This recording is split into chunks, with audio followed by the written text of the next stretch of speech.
What is up, guys? It's your boy GRC. I got to figure out my lighting situation, but no worries. We have a lot to talk about today. If you're into like the Bloomberg market analysis stuff, if you're into the classic market news, you heard all about the Bank of Japan changing their yield rate for the first time, going straight down. They switched things up. Sam Stoltz on it. We got a couple news videos on it. We're going to talk about it. All right. Why does it matter? These things are important. You got to learn all this stuff. If it's a part of the game, you got to learn it at some point, right?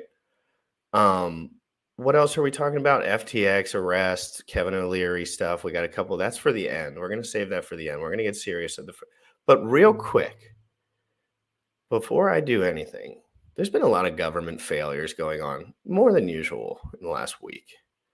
The government, Elizabeth Warren. I'm not going to say which party. I don't even know which party is which. I frankly have no clue. But Elizabeth Warren's a snake. And she, they're doing a lot of horrible things right now. And they want Federal Reserve go print forever. And then they know their legacy will be done because they're old hags. So let's watch this real quick before we transition Sam on. This scares me. After Sam, I never watched all these news takes. So now I'm like sketching out. Like I can see why everyone would be sketched out. Like they make you sketched out because it's like a maxi thing. But real quick, guys. Completely. Well, that's right, Becky. Congress is already planning to vote on that $1.7 trillion deal to fund the government before the midnight deadline on Friday. This legislation would last through the end of the fiscal year and includes $858 billion in defense funding, $45 billion for the war in Ukraine, and $41 billion to combat natural disasters. Now, some unrelated provisions were also attached to this massive bill, such as the Electoral Count Act, the location of the new FBI headquarters, and a ban on TikTok on federal devices. What got left out? You already know what time it is. Crypto in the morning. Crypto in the morning. Crypto in the morning. Waiting on phone. Crypto in the morning. Crypto in the morning. Crypto in the morning. Crypto in the morning. Crypto in the morning. Waiting on phone. Crypto in the morning. Crypto in the morning. Smoking a blunt on my way to the gym. 11 a.m. and I'm already tuned in. Got me some hacks and I'm making a stake. Got me some heads on, I'm making it rain. Pay me some maxi and that's just in case. Jim Reddit sent me to show you the way. Crypto in the morning. Crypto in the morning. Crypto in the morning. Crypto in the morning. Crypto in the morning. Crypto in the morning. Crypto in the morning. Crypto in the morning. Crypto in the morning. Crypto in the morning.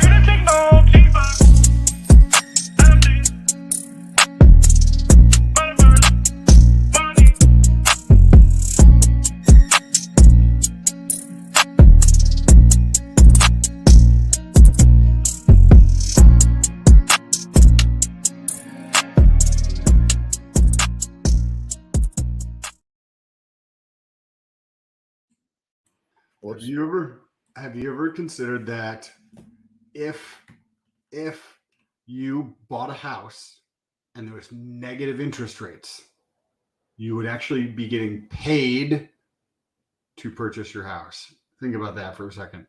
You buy a house for 400 grand. You put down 250 grand because that's when my house was around. How much? 250. Okay, so you buy a house for $250,000. And instead of paying an interest rate, you receive money.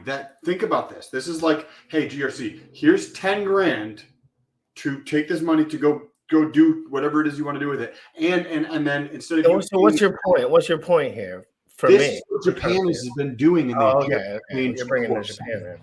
They just changed course because you had negative interest rates. Negative. Think about that. You get paid to borrow money.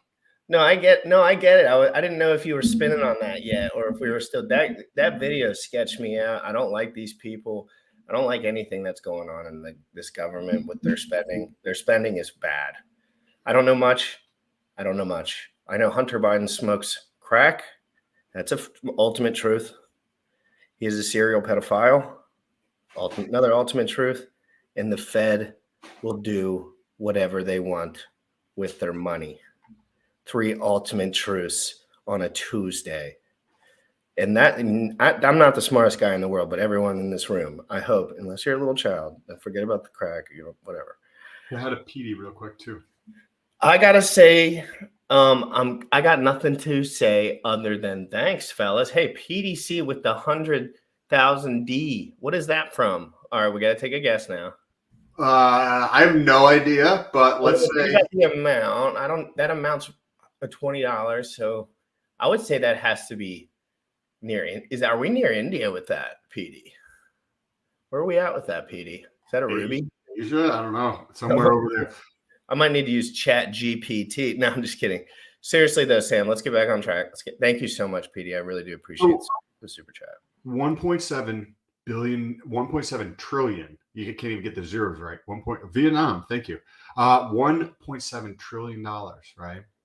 We've got more money going into Ukraine. I don't think anybody in the United States who's been just even tiny bit paying attention thinks it's a good idea to send money to Ukraine. If you ask 1,000 people on the street, most of them are going to say no. Why would you be sending money to Ukraine? Why? To pay off the bribes. Oh, they got so many bad things that they're doing. This is only 1 minute. We're going to play it one more time. This is an important clip, and we're going to be done talking about government failures for the whole, and well, maybe not the whole show, but for the most of the show, we're going to be talking about Japan and some implications of the global markets. Things are changing, and that's probably good right now for crypto, to be honest, in my opinion. Like moves like this make me excited because it makes news channels like this, they start sharpening up, getting ready. People start thinking. I'm like, okay, whatever they're doing, something. I like that. Like they're like, this is not what we expected. I like that. I like that. I like that factor. One more minute on this. Just get all that nasty off your body right now. Get it off. This 1 minute you get to sit in the filth for the day, and then you understand it and it's over. Let's go. Days away from a government shutdown, and congressional leaders are out with a more than 4,000-page funding bill. Elon Moy joins us right now with more. Nothing like making it easy, making sure it's something everyone will read through completely. Well, that's right, Becky. Congress is already planning to vote on that $1.7 trillion deal to fund the government before the midnight deadline on Friday. This legislation would last through the end of the fiscal year and includes $858 billion in defense funding, $45 billion for the war in Ukraine, and $41 billion to combat natural disasters. Now, some unrelated provisions were also attached to this massive bill, such as the Electoral Count Act, the location of the new FBI headquarters, and a ban on TikTok on federal devices. What got left out? Several key tax provisions, including the fix for the R&D tax deduction, restoration of full expensing, and the enhanced child tax credit. Now, this is ridiculous. Dude, the bill's 4,000 pages. And they're going to vote on it. 4,000. There's no one in the world that'll read that. Not Correct. One person. I bet not one person reads that word for word. It would be people like you or I would read it, but nobody else. Nobody in Congress. Word 4,000, bro. That's heavy, bro. I don't know if I would do that, bro. I'd rather just move. That's like a whole week's of work. That's a lot. That's like reading a novel. But you probably got to take notes. That's like 5 or 6 books worth of material, but I'm sure it's way more bland than a book. Oh God, and you have to take notes on that stuff because what's the point if you're not a calculator? You can't just remember every nuanced bologna word salad. 4,000 pages of word salad, guys. Whoa. One of the ways that I can pay myself back in Congress is by having a contractor, right, that has a contract with DOD, that's the Department of Defense, right? So how this can work is $858 billion going into defense, right? Well, I have a buddy who has a contract or just wants something implemented, right? So I can do consulting work for one of his companies, not even the company that has a contract with the U.S. military that gets paid out of this defense bill. And then he can have that money.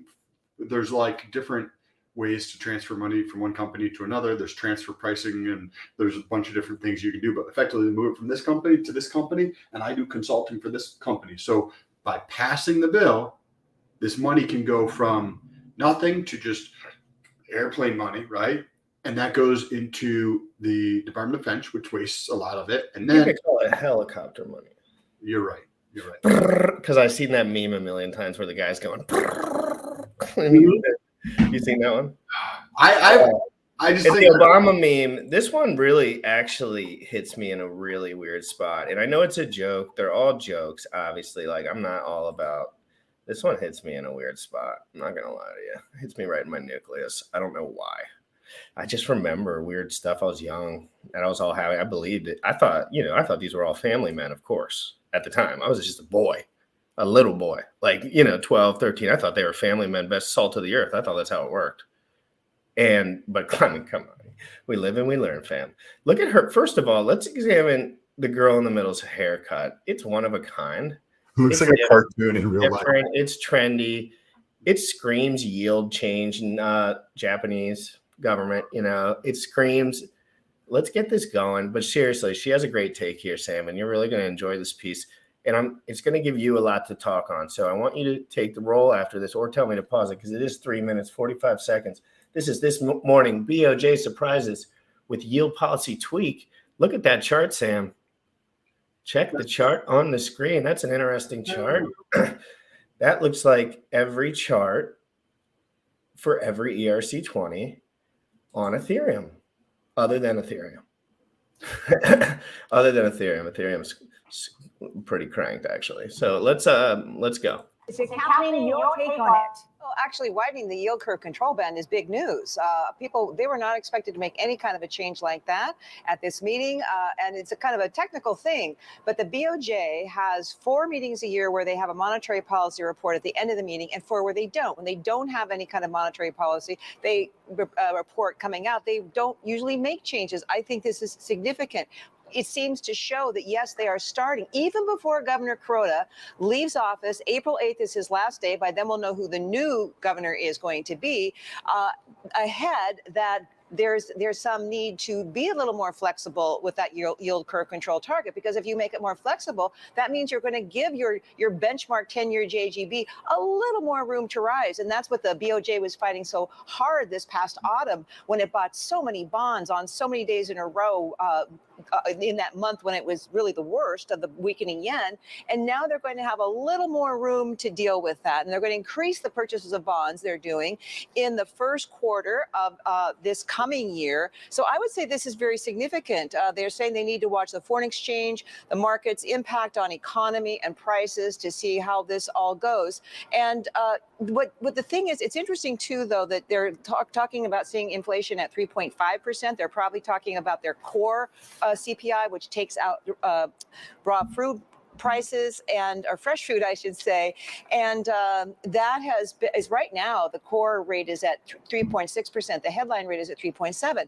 And one of the reasons that the BOJ doesn't want to make any kind of bigger move before Governor Kuroda steps down, maybe on being more flexible on inflation, is that they think that, yes, it's rising now, but next year it could stop rising, it could pull back a bit. It's not necessarily sustainable. It's a lot due to import prices now. And in fact, they are concerned that with the Fed hiking rates, maybe we get a U.S. recession and a global recession, and then that also takes pressure off prices. Down the road, we'll see how they do this. But bond market functioning declining, that's another big headline, because This is interesting. So What does this? I want to. You know how I always ask you these questions. What does this make you think of? I know you used to probably look at all this shit back in the day. You probably know all of it. You probably learned about all of it verbatim in like school. So what does this really mean from your perspective? Just like your perspective on the whole news thing. And then, do you think that it makes a big difference to crypto investors? Do you think there's any? I kind of want to know what you feel about all this stuff. Well, so the negative interest rate was originally put in, I think, in 2016, and That's for Japanese residents, right? Like people that live in Japan, well, so that's like, or the people that do business within Japan. they would effectively do this for commercial banks, right? And then that has a trickle down effect to residents, right? So the DOJ, So same with us, really. yeah. So the Bank of Japan would go through and they change their rate so it's negative. So that means if you know how we work on a fractional reserve, Meaning, if somebody puts $1,000 into the bank, I can go take 900 of that and lend it out to somebody else. You can come in, you want your $1,000. I don't have your $1,000 anymore. I have $100. But then I can take that and re-lend that out multiple times. So the idea was, if we lower interest rates to negative, then we want to encourage banks to lend more money, right? To increase credit in the market. Because what happens if credit goes up? People are going to be using credit, and meaning they buy products and services, right? So that's good for GDP. But that's not always how it takes. That's not always how it works. But this has been 8 years, and they also had extremely low interest rates before this. So they had extremely low interest rates, then they had negative interest rates, and now looks like they're changing. So I haven't read specifically what the statement was. This is from 3%. Are you talking about 3% in the other direction against the U.S. dollar? I have another one. Can I run through this other video real quick? It's just another quick one. This one might be a little more detail for us. This is oh damn, dude, one of these guys I like a lot. I found a guy that I like a lot. I can't remember which one it was, but I'm going to find him. But this is just a 2-minute global markets jolted by BOJ surprise. Couple of these guys are cool. I don't know who they are. Hey, biceps in the chat if you like these guys. I want to know if you guys like the guys that I bring up too. And Sam, I also want you to remind me if you like them, because I'm getting better at understanding like the bias thing. And some of the guys don't care about the bias as much. You can tell. And it's fun to watch. Another super chat this morning, guys. Everyone's being so nice about the show today. What's going on? The holidays. Everybody's in a good mood. Coming out or something? They're enjoying it. Right? Wait, so let me read this. PNW Sasquatch. This is my boy. Here's how it works. Each congressman will take the 4,000 pages and give it to 30 interns. Interns will read their 100+ pages. Group meets, develops bullet points versions that goes to the congressman. Thank you so much for pointing that out. They should just give it to me and Sam Stoll, and we'll get like 2 other guys and actually do a good job reading it. And then we'll burn it, and then we'll get slaughtered by the government probably. But anyway, so let's listen to this, Sam. Sam wants to know a little bit more specifics. Raised 10-year yields. They've raised inflation 3%.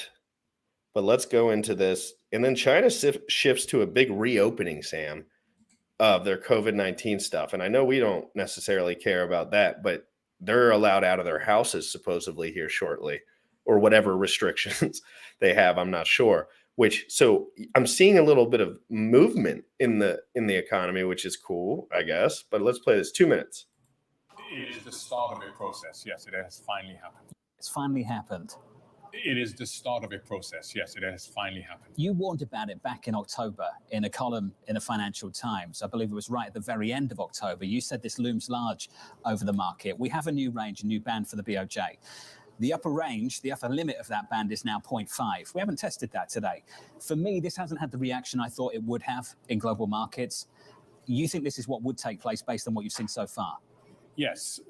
Look, what they're trying to do is an orderly, slow exit from an unsustainable monetary policy regime. Now, they can't say that, but that's what they're trying to do. So they did 2 things today that were quite smart, John. First, they increased QE. They're basically telling you, if you want to test the 50 basis points, come to me, and I can absorb as many bonds as you want to sell. So the first thing they're trying to do is no immediate testing of the ceiling. Second, they've chosen a low liquidity period to do this. Again, pretty smart. Now, the good news for them is I think they can control the process. That's actually good news for global markets because it doesn't force selling by Japanese institutions. However, over time, even this approach becomes unsustainable. There's a ton that we need to work through. The question I've asked all morning, and you've heard me ask it, so let me ask it of you. Do you believe this is a step towards normalization? Or is this the BOJ, and that's what they're trying to communicate this morning, basically resetting policy on a more sustainable path? They're very different things. Which one is it? It's absolutely the former. There's no doubt in my mind that this is the step towards normalization, but they're trying to make it a really long process, as unexciting as possible, so that it doesn't force selling by risk, and they've learned. So Sam, I don't think that gave you the specifics you needed. So no, I think. But this, if you want me to play this one, it's just this one's the specifics, just verbatim. Okay, perfect. This is exactly what it is because it's. I think we have the same one up. We got the same video up in the same article. So read it. Let's just look at yours. Hold on. Why is? Oh, hold on. Let me. That's on my side. Hold on 1 second. Oh, I see. I should fix it now. All right, zoom in one more pop. All right, right there's perfect. BOJ jolts markets and surprise change to yield curve policy. Do you want to play the video or read? Let's read through these bullet points and then play the video here. Okay. So the BOJ widens bands around its yield target. Sam, can you explain that?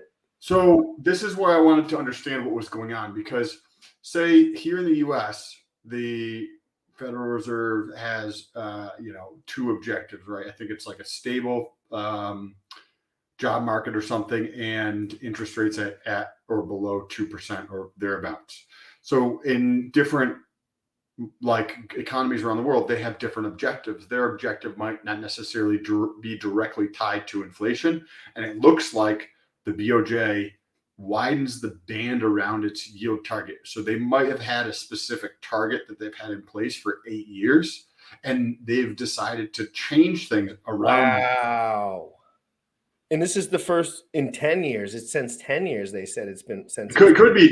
Yeah, could be. I thought it was. It's been, I just wrote that. I wrote that was one of my notes. So maybe it was 2 years prior and they kept it the same and then they made the target. And then, so that's pretty crazy. 10 years is, Sam, I was 18 years old 10 years ago. I was in high school. So remember, guys, the adult people turn into adults, not just me. Everyone in the world, right? We all change. And so remember in the beginning, I was just a boy thinking Obama's probably one of the best dudes you could ever. Man, I'm not hating on Obama, bro. Okay. Whoa. That got out of control. I'm not hating on Obama. I'm just saying, I'm just pointing something out. Guys, the love in the chat today is absolutely out of this world. I don't know. I'm very much happy about it. We have a huge giveaway later. It's probably because of that 10,000 Pulse Bitcoin. I think, how much money is that? What is that? Like 700 grand or something? What is that? Wait, how much is 10,000 Pulse Bitcoin? In the chat, they'll tell us in the chat. It was around 20 grand. Yeah, but I want to know what it is now. You know how that things go. They get hype over there and things start changing. What if the person did a 10K Godwick dump? That would be hilarious. No, it wouldn't. That would not be funny. I forgot. There's people. I didn't mean I always forget about people's emotional ties to these. Anyway, Sam, thank you for explaining the first one. Moved, aimed at repairing strained market functions. We kind of understand that, right? Supposedly for 10 years, they've been getting wrecked. How sustainable do you think negative interest rates are? Just that doesn't make even sense. I don't even I want to know how that meeting went. That's crazy. BOJ keeps short long-term rate targets unchanged. Okay, that's kind of counter to what everything else kind of said. BOJ pledges to sharply increase bond buying. Yeah, this is what I kept hearing and after this, I was just like, I don't care. They were like, the volatility of these bonds is going to be insane. Sam, can you open that up for a second? So I read through this, and you've heard of quantitative easing, right? And quantitative tightening. So when you think of quantitative easing and quantitative tightening, think of expansion or contraction for monetary policy. So if you look at the United States is having this is why I was like, wait, when I was watching what that other dude was saying, I was like, wait a second, something's off. I don't get the full picture here, because United States, I believe the UK and maybe the EU have a quantitative tightening policy, right? So what ends up happening is they're taking money out of the system, or they're making it a restrictive system. When you have quantitative easing, you have a different policy, right? That's expansion. And this is also evident in the yen versus the dollar, right? We look at everything in ratios for crypto, right? Everything's a ratio relative to something else. Well, if you look at the ratio of the yen to the dollar, the yen has made massive gains against the dollar just in the last 5 days from this. Well, yeah, I think that's all like that's happening now. I think it's all kind of joined together in a hair. And then CZ from Binance, can we wrap it all in? He's a Chinese man. That's all I could say about him because I don't know where all his businesses are really located. I really don't, and I don't want to start saying I know where all his stuff is because it's like always nuance. They always end up in Bahamas, right? But anyway, somewhere. But the point is, CZ's making power moves that are truthfully next level right now, comparatively to his competition, at least. And whether he's insolvent or non-solvent, don't matter. He's top dog right now, and someone's going to have to take him out or eat his lunch. Okay, so he bought Voyager for $1 billion yesterday. No problem. Everyone gets their money back. Whoa, Sam, the Chinese. Hey, this is all about trends. Like, I'm not against the Chinese. What? Nope. I don't care I don't, again, guys, I don't know much about global politics enough to really care is what I'm saying. But I think the point is like innovation is innovation. Crypto's global 24/7. I'm pretty sure if I went to my bank 2 days ago and brought them a big stack of cash, nobody would be there because they were closed, actually closed. And the stock market doesn't even open. Imagine trading stocks. Well, you actually probably done that. I've never even done it because I never had to because global. Like when I came to the age of investing, it was already global. Think about that, dude. You'll never own stock. No, I took all mine out the day that I quit my job. Or whatever stocks I had within the protocols of retirement. Never have I had to deal with that, nor have I had to deal with emails. And I say that from a work sense. Like, you know how most people's job is kind of them just busting emails? It doesn't have to be that way because a lot of young people for reals don't use email. You know what, girl? I'll meet a chick. She'll be 24 years old, right? I'm 28. That's not. She's like, I use Snapchat to chat, to text. And I'm like, okay. And then someone sends you a voicemail these days, and what do you want to do? Throw your phone out the window. Because you're like, I'm not listening to this fucking voicemail. 0% probability. You even get emotional disgust from voicemails nowadays because just send me a text, bro. I'll read it and I'll respond to you, Jack. Unless it's your boy. If it's your boy, it's different, obviously. I've not checked my voicemails in a couple of years because of that. So it's 100% true what you're saying about that. Let's say every time someone deletes a voicemail, they get a GRC coin. It's a 1-for-1 Zen copy. And if you delete every voicemail you delete, you get a 1. Because then we just saved the world. All right, I want to watch this. Can I just watch? I want to watch this video because it's probably just like the details. And Sam, I did sense a little salad in those bullet points, but we'll let it slide for now. Yeah, let's get into see if there's any value in here. And we got more stuff. So the Bank of Japan shocked markets on Tuesday. It made a surprise tweet to its bond yield control that allows long-term interest rates to rise more. It allowed the 10-year bond yield to move 50 basis points either side of its 0% target, wider than the previous 25 basis point band. Investors had expected the BOJ to make no changes to its yield curve control, at least until Haruhiko Kuroda stepped down as governor in April. Kuroda denied the move was an interest rate hike. First of all, by improving the functioning of the market, this measure is intended to ensure that the effects of monetary easing, starting with yield curve control, spread more smoothly through companies and the financial sector. This is not an interest rate hike. The central bank kept its yield target unchanged and said it would sharply raise bond buying, a sign the move was a fine-tuning of its current ultra-loose monetary policy rather than a withdrawal of stimulus. Kuroda said the move was aimed at ironing out distortions in the shape of the yield curve. He also wants to make sure the benefits of the bank's stimulus program are directed to markets and companies. Investors were caught so off guard that shares tanked while the yen and bond yields spiked. The share average on Japan's benchmark Nikkei dropped 2.5% after the decision. The dollar also fell to a 4-month low against the yen.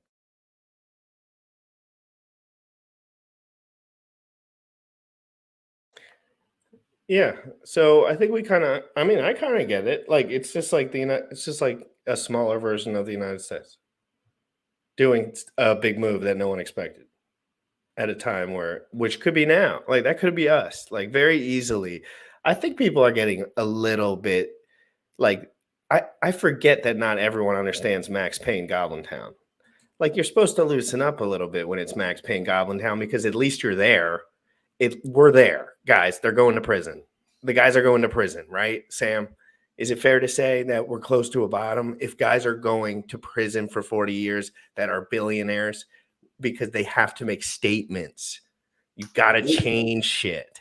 And when they want to change laws, oh, Sam, I know, Sam, this, if you have children that are watching this, tell them to not watch this for a second, please.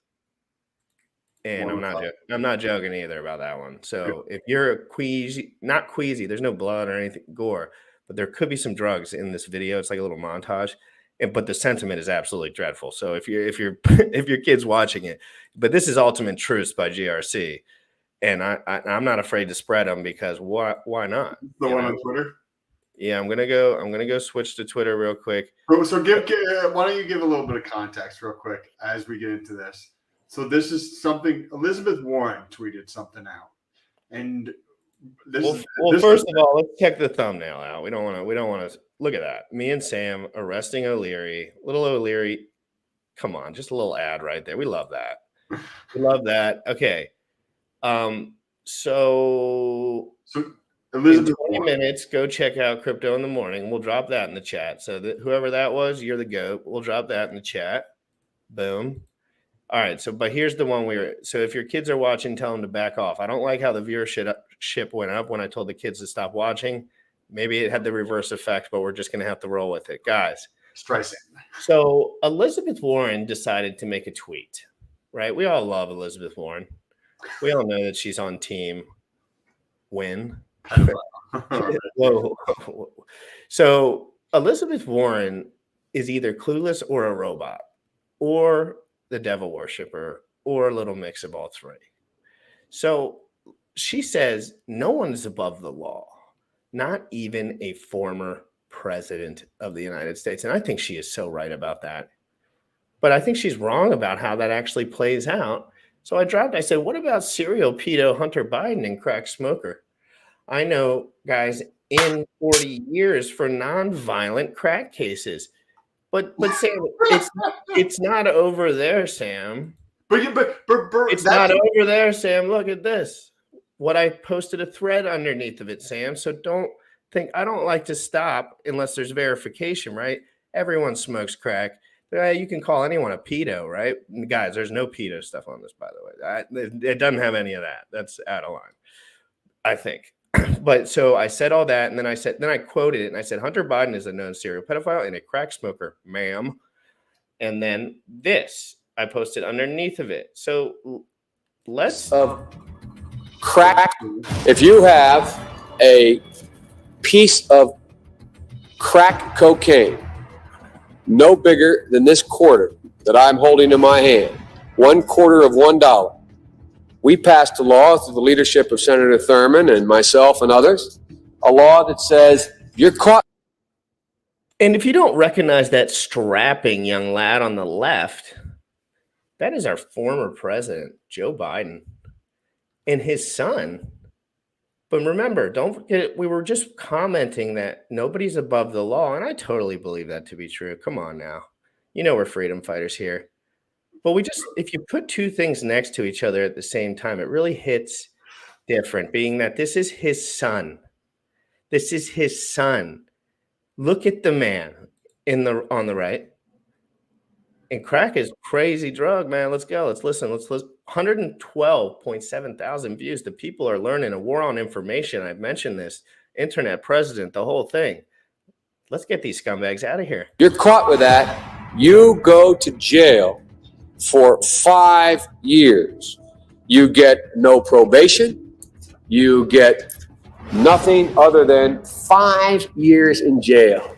Judge doesn't have a choice. Under our forfeiture statutes, the government can take everything you own, everything from your car to your house, your bank account, not merely what they confiscate in terms of the dollars from the transaction that you just got caught engaging in. They can take everything. I don't care why they become a sociopath. We have an obligation to cordon them off from the rest of society. They are in jail, away from my mother, your husband, our families. So I don't want to ask what made them do this. They must be taken off the street. What a great little segment. What a great segment to bring up. Bro, we need more of the truth out there, and this stuff needs to be brought out. Great segment. If you guys like that segment, make sure you press that like button. Do you think my mom wants me to post that? Do you think my family gets super excited when I post Hunter Biden smoking crack next to his father, who's the president? No. Do I care? No.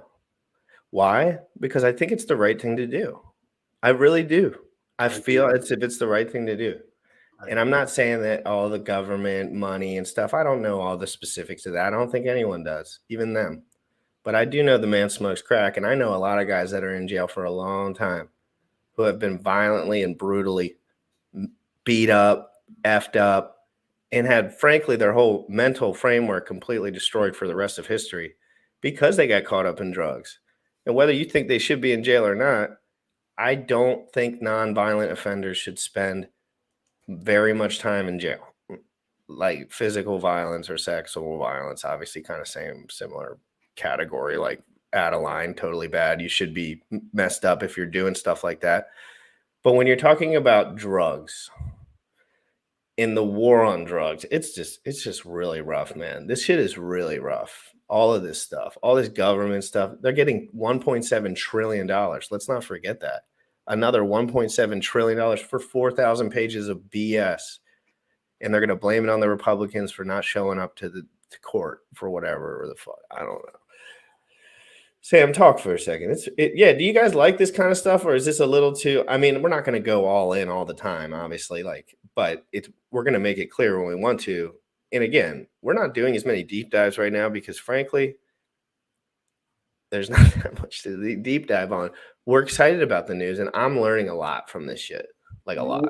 More like we're going to say news channels like this need to be showing this kind of information out there so that the society as a whole can wake up, right? Because we know mainstream media is not going to tell the truth. That whether that comes to Joe Biden and his crackhead son, or Elizabeth Warren, or anybody else that's in government, mainstream media is not going to actually say anything and be honest about that. But the same thing goes with $1.7 trillion. $1.7 trillion. That's a 1.7 with, I think, 14 additional zeros. Makes me not want to pay any of my bills. Just out of principle. Like, it's just like disgusting. It's all disgusting. But think about too, that money is not like it's going to a good cause, right? It's going to the worst causes. It's funding war. Yeah, correct. And corruption and paying people off for bribes. It's disgusting. This needs to change. Yes, we could switch it up. We did. We hit that pretty hard, Sam. We hit that pretty hard. But we did talk about Japan, frankly, in the beginning. I don't know much about Japan, but we're just learning about their interest rates not being negative, which is a big deal. But Sam, will you check this out real quick? I want to know if this is exciting to you or not. Crypto lender BlockFi looks to restart certain customer withdrawals. All right, that's pretty open-ended, right? Like we got to remember what happened with BlockFi and the specifics there. I kind of remember, but I have a feeling nobody would because there's been so many of these. The company is seeking a U.S. court order to let customer withdrawals digital assets locked in wallets on the platform. Locked in wallets on the platform. That's key. December 20th, 2022. Oh, this is this morning. This is the CEO, dude. So bankrupt crypto lender BlockFi has asked the U.S. court to greenlight customer withdrawals that are locked up in the platform. Please let my people take their money out. Please let my people get their money. Please, please, please. Oh, here's 1.7 trillion. Oh, please, please, please, please, please, please, please, please, please, please, please. Let my customers so I have a brand so I can scam them again. I want to scam them again. Crypto held in BlockFi wallets belongs to customers, and the company has no legal or equitable interest in funds that were frozen when the platform halted operations in November 10th. A motion filed on Monday with the U.S. Bankruptcy Court of the District of New Jersey said BlockFi, one of the first victims of the contagion, wow, it's a victim. FTX collapsed in early November, filed for Chapter 11 bankruptcy protection on November 28th, less than 1 month after halting withdrawals from the platform. Trying to control the narrative there with that language. Yeah. Like, oh, I'm a poor little victim of the situation. I didn't do anything bad at all. And I'm fucking over my customers because of the way I run my business. Controlling the narrative. And before we get back into that, guys, I am going to just continue doing kind of like freedom fighter style content. And I am probably going to get banned and blocked at some point. Like, let's be honest. I'm not going to push it too hard. But we have 3 channels: Sam's channel, my channel, CITM Cash channel, and we're going to have more options than that. But I need you guys to be here with me if it happens. I'm not saying you got to like all do anything in particular other than watch this shit. Just make sure you take the effort to click over to the other channel or to the other website if need be in the future, if that ever becomes a thing. That would make me feel awesome. That's kind of why I like the live viewership. I like to interact because I know things can change on a dime and I want to have that interaction. Like, you know what I mean? Imagine if the platform's gone and I was just doing pre-recorded 3 times a week, but they were just as good or whatever, just the same amount. I wouldn't have that. Guys, I might need your help here. I'm trying to freedom fight. I'm just going to do it no matter what and see what happens. And I hope you can switch over to the channel.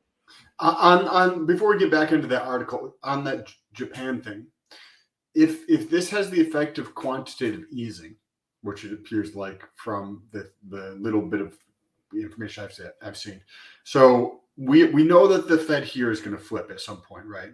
So it's quantitative tightening. At some point, it's going to be quantitative easing. So what happens when things switch to quantitative easing? That's kind of like the light switch for risk on, right? So if you're pulling out and you're looking at the entire forest, right?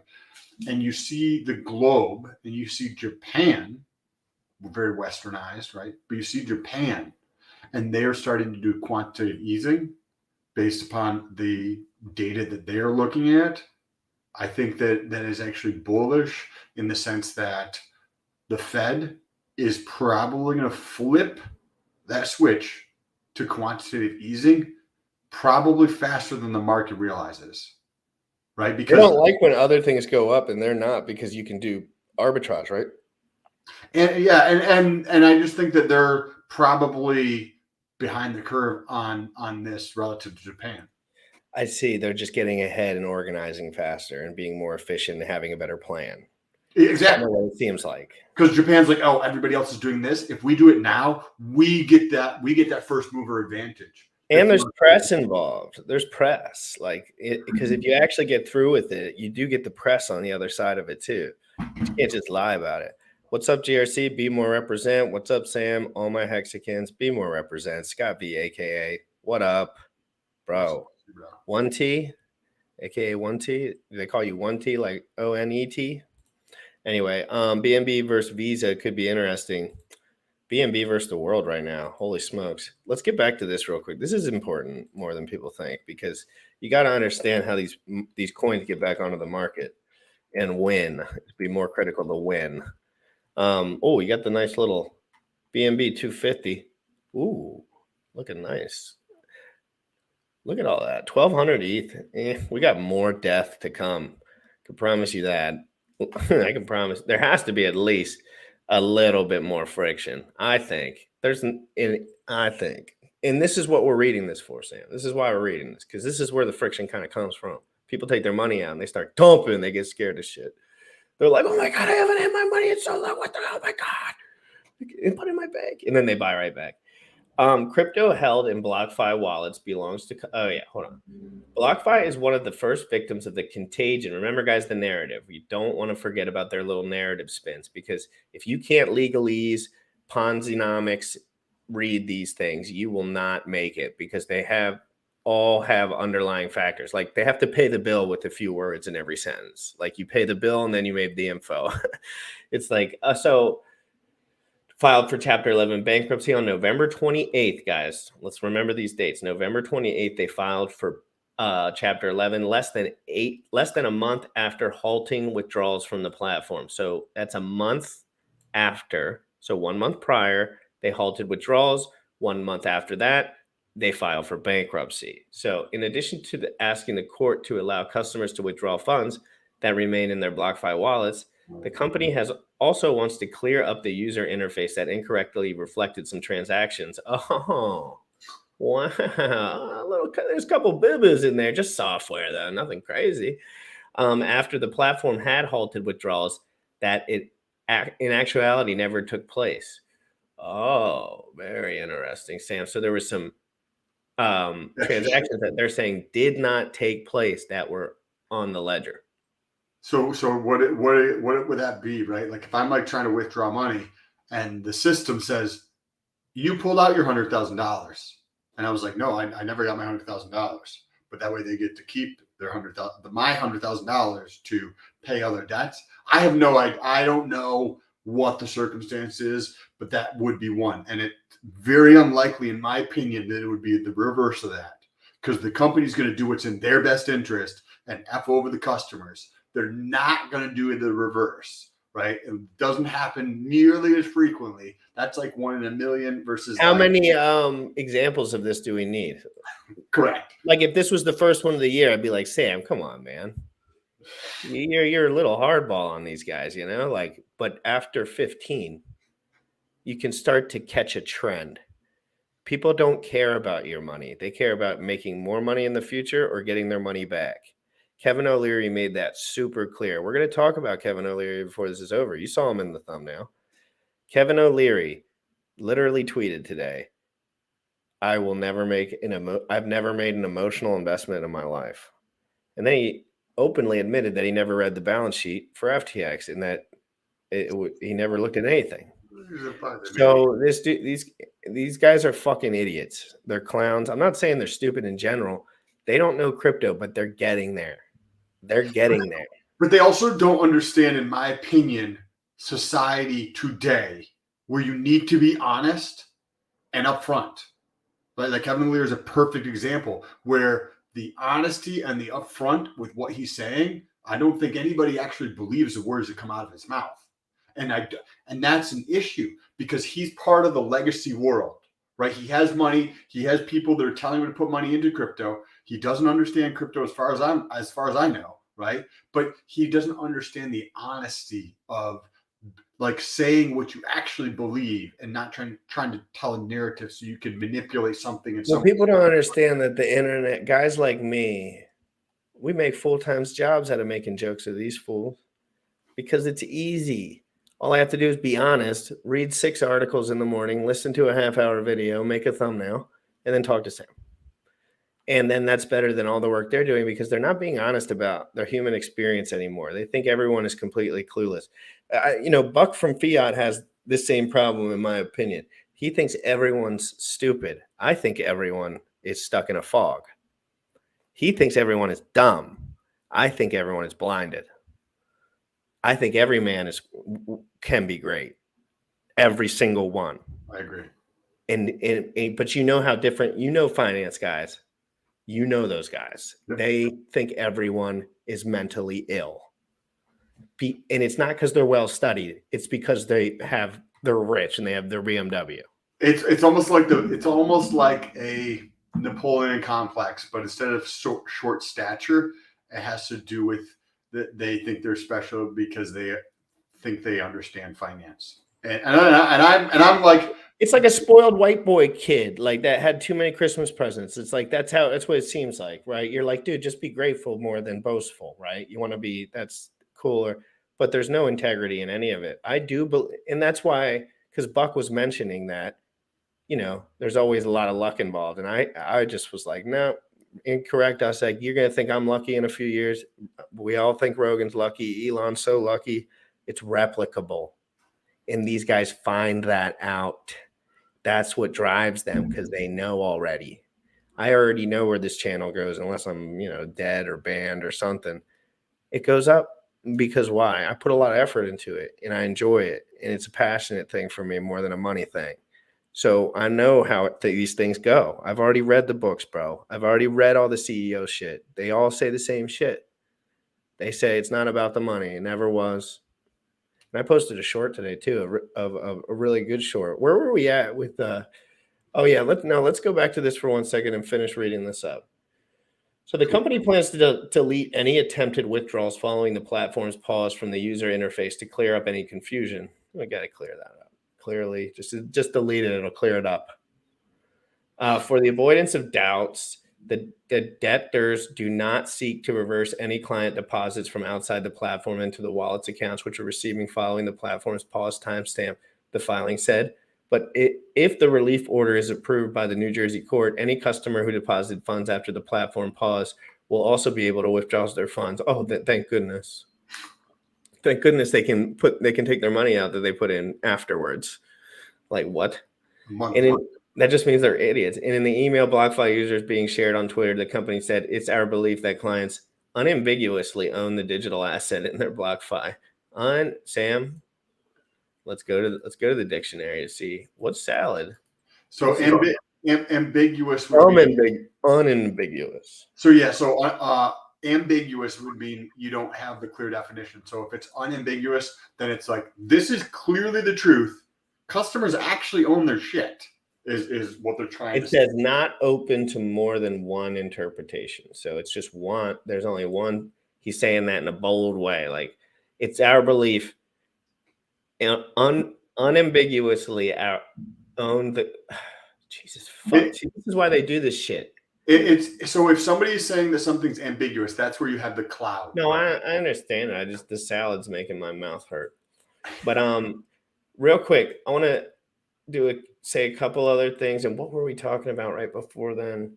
We don't have too much time left. Guys, if you're in here and excited about the Pulse giveaway, make sure you let me know with some biceps. Oh, Kevin O'Leary. So Kevin O'Leary is really effing his life up right now, in my opinion. I guess this is just my opinion, because he could be just making all-star moves. And I just don't see it. But on that Hunter Biden video was so good.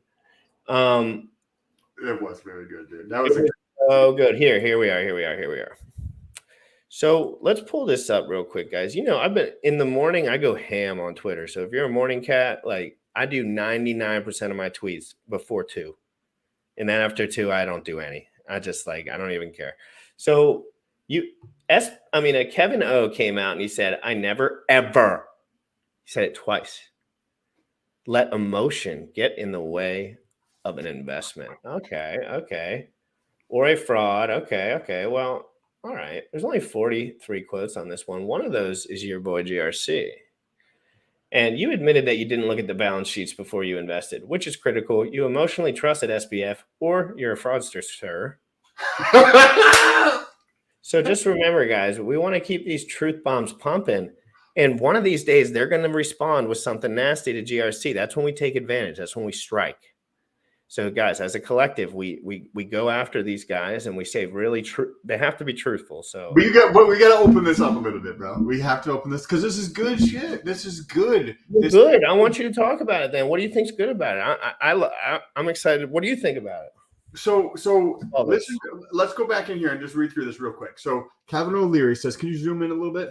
Kevin O'Leary goes through and says, "I never, ever, ever let emotion get in the way of an investment."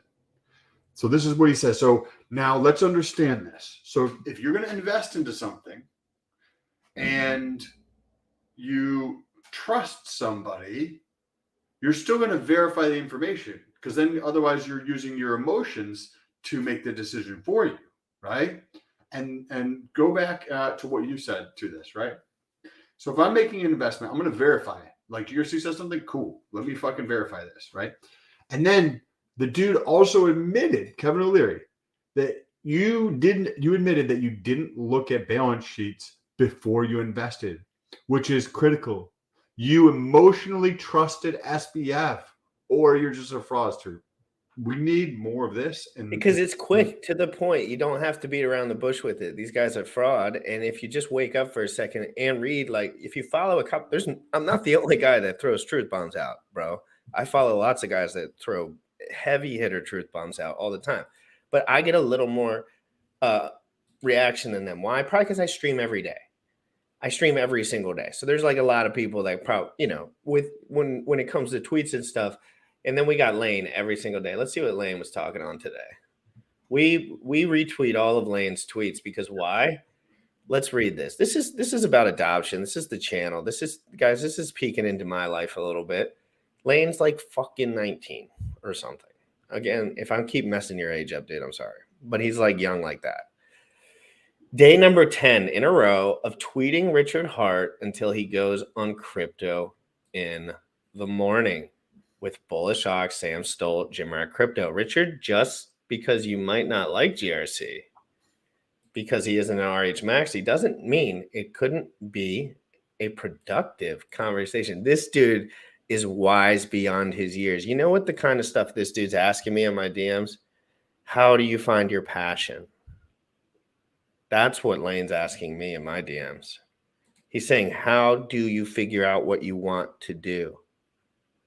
Stuff like that, right? And I gave him, all the advice I possibly could because I went through the exact same problem. And I think it's a good problem to have. It means you're on the right track. And that's why I want to, have fun with this as much. I mean, he clearly wants Richard on the show. I want some Richie on the show. Make sure you retweet this immediately. If I'm not pissing Richard off enough, Sam, check this out. Look at this. First of all, let's give it one more. I mean, me and Sam. Click on the image so people get to see what it's. Oh, I can't because you have to cut it out to this stupid thing. But Sam, I was using some Chat GPT yesterday, and Richard came out with this pulse chain update, which was absolute disgusting, most disgusting word salad, created nothing but confusion for everyone. But he was kind of just being a troll with it. PulseChain.com update, working on mods to Lighthouse prerequisite for Beacon Chain Explorer, similar to what was done to make Prism work with our larger integers, which don't fit in their standard UINT slots. Also, more AMM fix. Unless you are a dev, it's all gibberish. Sam, am I a dev? No. No, I'm not a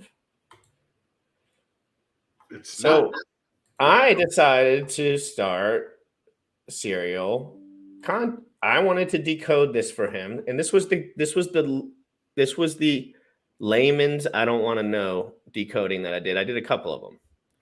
So it's not necessarily important for the public to be aware of the technical details of a project. However, it can be helpful for people to have some understanding of the general progress and status of the project, especially if they are waiting for it or have a stake in its success.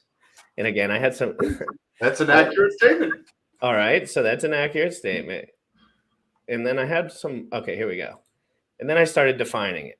A lighthouse is a type of software that helps to keep track of transactions and other activities on a particular blockchain.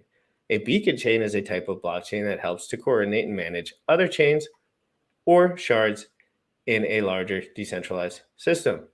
In this case, it sounds like someone is working on modifications or mods to the Lighthouse software to make it compatible with the beacon chain. This may involve adjusting the way that the software handles certain data. A standard unit slot, I think I spelled that wrong. A standard unit slot is a designated area within a computer program or system that is used to store specific data. The size of a standard unit is usually determined by programming language or system being used, and it may blah, blah, blah, blah, blah. Okay, now I can't even read that shit because it's too detailed. But again, Richard, if you put in a little bit of effort, because you could help guys. I'm not a dev, and I don't even know exactly. I mean, I know what verbatim that was because it's pretty just detailed. But again, let's not. This is Richard saying "fuck off," and it was a joke. This was all a joke. More. Don't think I'm some fucking smart dude because I copy and pasted this shit on here, please. But I am but people that understand these tools it's funny because the comments are like, all, you know how people not even gonna look at them, but this is him saying, shut up and wait, you'll be rich one day, fucker. Yes. All right, so dude, you've had some really good tweets. Dude, in the morning I just really go off. So there's a couple other, this one's big. Today at 5 p.m. Eastern, I will give away 10,000 Pulse Bitcoin to one person on a live stream with Jim Rat Crypto. Follow me for updates. A $20,000 gift to change one person's life in real time. We will showcase multiple videos for, the videos are actually flipping insane. This is kind of a good idea, dude. People made the most legit videos. Like, I will do something like this at some point. I don't know. Obviously, the metrics will all be different in whatever time scale. I don't know. But these videos, I want crypto in the morning videos. And I will give, I want crypto in the morning, all that. I want people to make this channel great, and I'll just give away something crazy. Hex shield, Pulse shield. Who wants those shields? I don't put them on my walls anymore because I'm getting a little more mature, and I just like to have a chiller background. But I'll give those away for a sweet video. Those are like $600. I want videos more than I want air, oxygen. So big updates here. And Sam, I'm not gonna lie, the hype around this shit is kind of freaking me out. Not about the giveaway. The hype around, it's always been like this with these guys. They keep it fresh, at least. It's hard to keep shit fresh in a bear market. So if you're seeing pieces of that, I mean, that's a decent indicator. And if you look at Deck Screener, which I was doing the other day, and I was looking at the ASIC token, ASIC USDC pair. Let me see if I can pull it up now. Well, this is my last. Let me just pull it up. But this is I need you to see this because I posted this as a short as well. Well, this was an AMA. This is very short, like 10 seconds. I watched the whole entire AMA with Charles Hoskinson. That's what I do at night, usually, something like that. If he goes live, I'd like to take some. And he started getting way too annoying at the end, talking about nerdy video games and stuff, just like joking around with his boys. But in the beginning, he was just crushing it. So if you watch the first 35 minutes, 40 minutes of that, but this was my favorite take from it. And you can retweet this as well because I'm trying to get Charles on the show too. When you guys retweet the stuff, it kind of gets the guys' attentions. There are some who say money matters to them, but you know what? If I took your family away from you, I took your creature comforts away from you, I took your purpose in life away from you, but gave you $10 million, very quickly, you'd start saying, give me the other stuff back. Or else you don't understand what life is about. There are some who say money matters to them, but you know what? If I took your family away from you, I took your creature comforts away from you, I took your purpose in life away from you, but gave you $10 million, very quickly, you'd start saying, give me the other stuff back. That's right. He makes me emotional because he's so true and such a leader. And he's a leader. He's emotionally well-rounded. And, that's what it's all crypto in the morning. I mean, emotional fitness that's the mission on this show because me and Sam are some of the only guys around our age that even know that thing is important. And we've studied it and learned about it ourselves. And we understand ourselves really well in that bias and that, the sheep, how it goes, Sam, all the baloney life. And I was telling Lane this, it's just you forgetting about all the fake problems that you made up in your head and start getting to work. That's all it is. But that first piece is not as easy to do because this gets formed before someone else gets to make some calls on this when you're a little guy, but you do have adequate time to let that stuff go before you get to work or the party. You gotta be old enough to even know it's there. Some people don't even know it's there. Those old people that divorce, kids hate them, and they're just like, I did everything right, and they're still bragging about shit. It's just like, anyway, be a good person, and emotional fitness is the key. If you're scamming, let's say if you're lying to a bunch of chicks and getting laid off the chain, you're just getting laid off the chain, but you're not being honest with yourself and the people around you, you will suffer immensely. If you're doing things behind the scenes, like back a while when I was way younger, I did some steroids for the first time. And Sam was like, you got to be honest with people about this or you're not going to function. And I was like, are you kidding me? You think I'm going to tell anyone ever? And then obviously you get a little older and I learned what he was trying to tell me. And then you start being more transparent. But the faster you get to that place where you can post Hunter Biden and all this shit, it's the freedom you have when you're honest with yourself. And it's something that you can't buy. Something O'Leary loves these investments, but reputation. Kiyosaki posted this yesterday. Reputation is worth way more than money. Ask anyone that, oh my God, reputation is just a fountain of money forever. But money is just a number on a screen generally. Like, so what? It's 12. That's what Kevin's giving up. And I don't know if he's waking up to this or if he'll ever wake up to it, but he's giving this up now by going through and doing the things like this with FTX. He's ruining his reputation, right? Like, I used to have respect for Kevin O'Leary, right? I'm sure he's a smart businessman in other aspects, but by going through and doing this, the world has changed.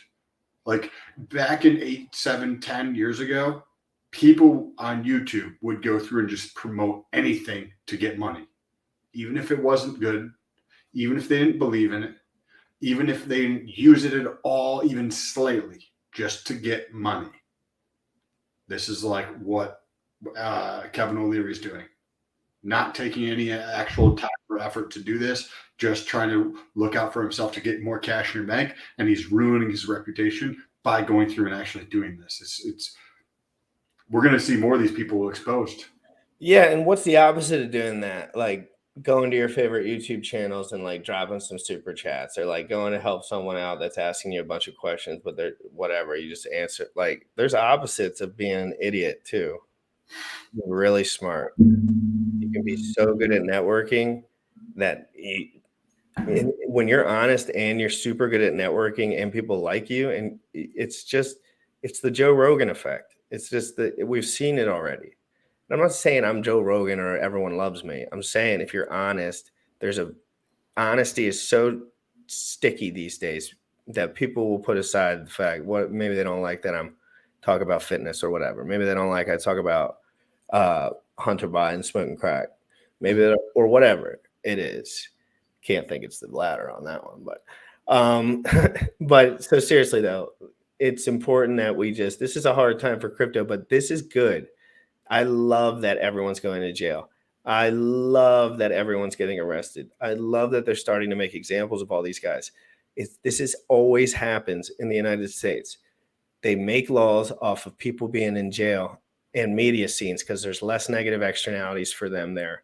If you can just throw someone away and make 2 weeks of news on that, and that changes the entire narrative for these $1.7 billion trades that they're doing, it's very quickly you understand why these narratives are so critical and why they would be quick to get rid of someone like SBF. He's useless. His dad was useful. He was useless. His dad corrupt. How do you think this plays out for the U.S. government, right? Because not that the U.S. government has any shred of fucking integrity or people actually believe in it, but when you see what the government's doing and you realize that more and more people are waking up, right? Like I've understood this for a long time. You've understood this. How long before this turns into a revolution, right? Or does it turn into that? Or is it just, we need all massive changes? Because nobody actually believes the government has anybody's best interests at heart other than themselves. Nobody believes that they're not corrupt and there's not massive amount of bribes and other things. It's what is that called? Not ceteris paribus, but there's a Latin term for that. When you rub my back and I rub your back effectively, and we know this is going on. Like, at what point does this? We call it middleman D in crypto. It's called middleman D. Anything where there's a transaction and some other human, it's just middleman D. Like, and that's just like the nice way to say like, you're just giving your money to someone else.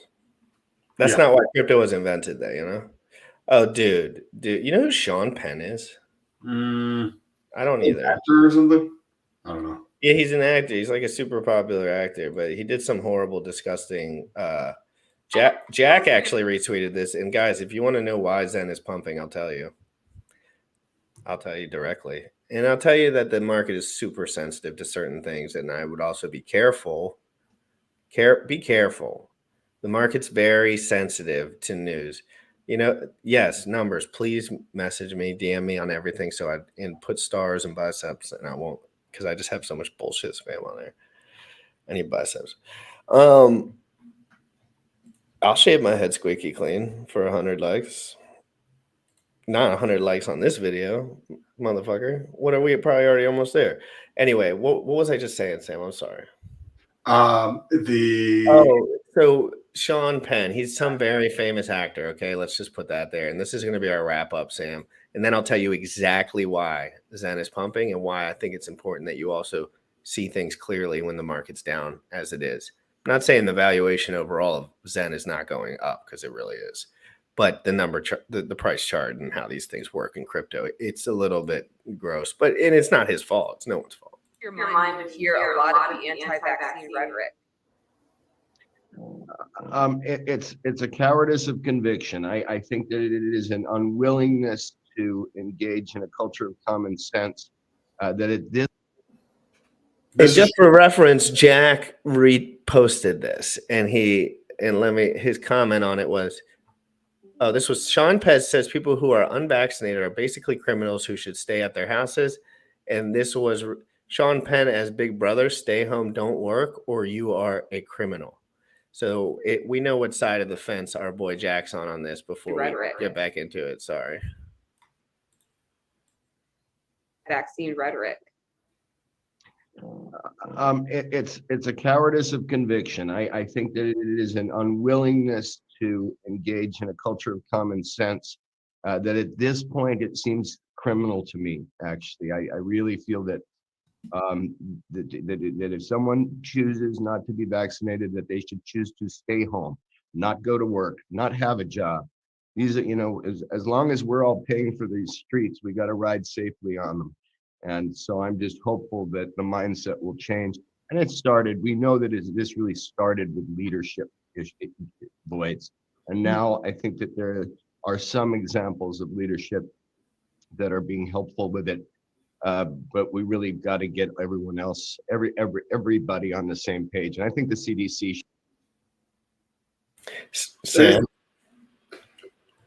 Who is Sean Penn, guys? I have no idea who that is, but I have no idea what types of things he's in. But the things that we can do, right? We're the peons for these people. The things that we can do, be intentional and purposeful with your actions and your money. When you see people like that, don't go support people like that with your money and your time. Go support people who believe in what you believe in, and go support people who are doing amazing things in life, not people like that. It's like Jackie here has some. Yeah, so Jack, why is Zen pumping? Remember I brought that up, Sam? Mm-hmm. It's because I saw at some point that they had an update, Sam. They had an update. I saw that Zen FTs are coming out potentially right after Christmas, I think. Well, no, the audit checkbox went, and I think somebody took a picture of it. So hold on. God damn it. How stinky am I right now, Mr. Jack? So I don't remember where I saw it. I hope it's on here somewhere. Come on, Mr. Jack. Don't be like that. You didn't erase it. What the flip? What is going on here? He did a discussion with Axis Alive, Brother KG, Corey Costa, and Lord Hedron. Ooh, nice name. Yeah. But anyway, the audit. I think the audit would be the thing that would have triggered some movement in the. God damn it! I swear to God, he had a post on that. Whatever. It's the audit, guys. The audit is. But that's why I remember I was saying, Sam, it's not always important to like, oh my God, it went up 100%. Something, it could quickly fall right back to where it was, but it could also do other things. But it's important to remember how sensitive these early coins are. We know about that from Hex. We watched Hex. I watched Hex. So small, so nothing in it. All the way to today, people think it did all these gains and that there's billions of dollars in it. There's like $10 million in all of Hex. It was liquidity. And like they're sending SEC violations to everyone who fucking ever mentioned it out loud. So they're trying to attack. Seems like they're attacking it in a way. Like, don't attack Richard. He covered his P's and Q's. Attack the guys that don't cover their P's and Q's, right? And then it'll crumble some of the foundation. But it can't be that serious. I'm sorry, because there's only $10 million in Hex. One of the assets of that product is that it is so light to a degree, comparatively, like to everything else that has no long-term whatever. Let's not even get into it. But Sam, we're not going to see Sam tomorrow. He's got to do something, but we'll probably see him around. He mentioned that he had to be somewhere tomorrow, but we will be live every single day, 11 a.m. Eastern. I'm going on vacation in January, so like way somewhere in the middle of nowhere. But like, so we're just going to have to just make sure you're on GRC's team and you're smashing like buttons. But I'll be working 24/7 until I go, and I'll be working wherever I go. So will Sam probably if he does anything over the next couple months. So we will see you guys tomorrow. No. I'm not shaving anything for 100 likes. Come on, 1,000 likes. 1,000 likes, and I'll show you my hairline. All right, guys. Everyone have an amazing day. Just remember, Crypto in the Morning at 5 p.m. We're giving away Wolverine's giving away 10,000 Pulse Bitcoin. That's happening today. We're going to watch all the cool videos and do a big promo hype thing. That's on my channel. That's at 5 p.m. Eastern. You get me 500 likes on that, I'll shave my head bald before the stream's over, not a replay. I'm scared now. You can do it during the show or some things like where we're playing the video. You can shave your head during the show. I'll shave my head with a rusty spoon for 10,000 likes. So anyway, guys, have an amazing day. Crypto in the Morning live every single day at 11 a.m. Eastern. I want you to, if you can help editing, and whether paid, not paid, whatever, I want to talk to people that know what they're doing, and I will detailed conversations about what you're good at would be great, and we could talk more later. Crypto in the Morning every single day, 11 a.m. Eastern, guys. Make sure you smash the like. Follow Sam on Twitter. Follow me on Twitter. Sam does videos on liquidity providing on his channel. I know you guys are into that sauce. You already know what time it is. Crypto in the morning. Crypto in the morning. Crypto in the morning. Waiting on phone. Crypto in the morning. Crypto in the morning. Crypto in the morning. Crypto in the morning. Crypto in the morning. Waiting on phone. Crypto in the morning. Crypto in the morning. Smoking a blunt on my way to the gym. 11 a.m. and I'm already tuned in. Got me some hex and I'm making a stake. Got me some hedron, I'm making it rain. Pay me some maxi and that's just in case. Jim ready to send me to show you the way. Crypto in the morning.